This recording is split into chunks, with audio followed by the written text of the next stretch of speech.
Hi hello అండి అందరికీ good morning friends. అందరూ ఎలా ఉన్నారు? బాగున్నారా? నేను కూడా చాలా బాగున్నాను. ఈరోజు మన వీడియో వచ్చేసి మసాలా వడలు అయితే చేస్తున్నాను. వర్షం అయితే చాలా అంటే చాలా బాగా పడుతుంది. మాకు వర్షం పడుతుంది, గాలి కూడా తోలుతుందండి, చలిగాలి తోలుతుంది. ఇప్పుడైతే వీడియోలోకి అయితే వెళ్ళిపోదాం. ధనియాలు 1 స్పూను, అర స్పూన్ జీలకర్ర, ఎండుమిరపకాయలకు 3, పచ్చిమిరపకాయలకు 2, అల్లం వెల్లుల్లి, కొంచెం చెక్క అయితే వేసుకుందాం. చెక్క అయితే వేసుకొని లవంగాలు అయితే ఒక 6 అయితే వేసుకొని కోర్స్కి అయితే మిక్సీ పట్టేసుకుందాం. ఇవన్నీ మసాలా అయితే వాటర్ వేయని అవసరం లేదండి, వాటర్ వేయకుండా మిక్సీ పట్టేసుకోండి. మీరు ఎండుమిరపకాయలు వద్దనుకుంటే ఎండుమిరపకాయలు ప్లేస్లో కారం కూడా వేసుకోవచ్చు. ఇప్పుడైతే ఈ మసాలా పట్టేసాం కదా, ఇది పక్కకు పెట్టేసిన తర్వాత శనగపప్పు అయితే ఒక 4 అవర్స్ ముందు నానబెట్టేసుకోవాలండి. శనగపప్పు ఒక 2 గుప్పిళ్ళు అయితే తీసి పక్కకు పెట్టేసుకుందాము. ఈ పప్పు అనేది, మిగతా పప్పు అయితే వేరే ఈ జార్లో వేసుకొని కొంచెం సాల్ట్ అయితే వేసుకుందాము. సాల్ట్ వేసుకొని కొంచెం అంటే కొంచెం వాటర్ వేసుకోవాలి, ఎక్కువ వేసుకోకూడదు. కొంచెం వాటర్ వేసేసుకొని ఇట్లా వడపిండిలాగా మిక్సీ పట్టేసుకోవాలి. కొంచెం బరగ్గానే మిక్సీ పట్టుకోవాలండి, అక్కడక్కడ పప్పు తగులుతూ ఉండాలి. ఆనియన్స్ అయితే 2 ఆనియన్స్ వేసుకుంటున్నాను. కొత్తిమీర కూడా గుప్పిడైతే వేసుకుంటున్నాను.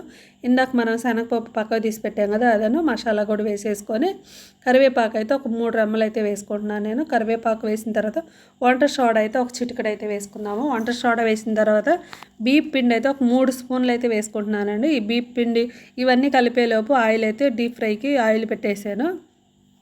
చక్కగా అంతా కలిపేసిన తర్వాత ఇట్లా వడల్లాగా అయితే వేసేసుకుంటున్నానండి.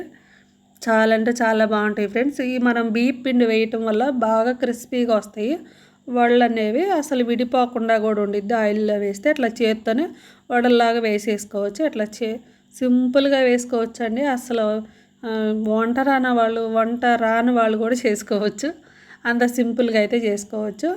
ఇప్పుడైతే ఇవైతే మంచి కలర్ వచ్చిన దాకా ఫ్రై చేసుకుందాము.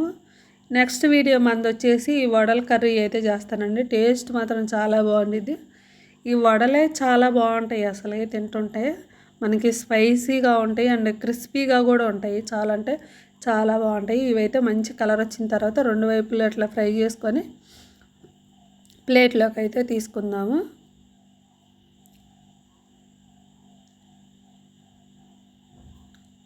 చూసారు కదా, ఈ కలర్ వచ్చిన తర్వాత తీసి పక్క పెట్టేసుకుందాం అండి. ఇప్పుడైతే ఒక కవర్ తీసుకొని, మామూలు కవర్ ఏనండి, ఒక కవర్ తీసేసుకొని ఈ కవర్ మీద చిన్న చిన్న వడల్లాగా ఒత్తుకొని ఇట్లా కవర్ మీద కూడా ఇట్లా చేసుకొని అయితే వేసుకోవచ్చు. ఇట్లా వేసుకున్నా కూడా మనకు మంచిగా వస్తాయి.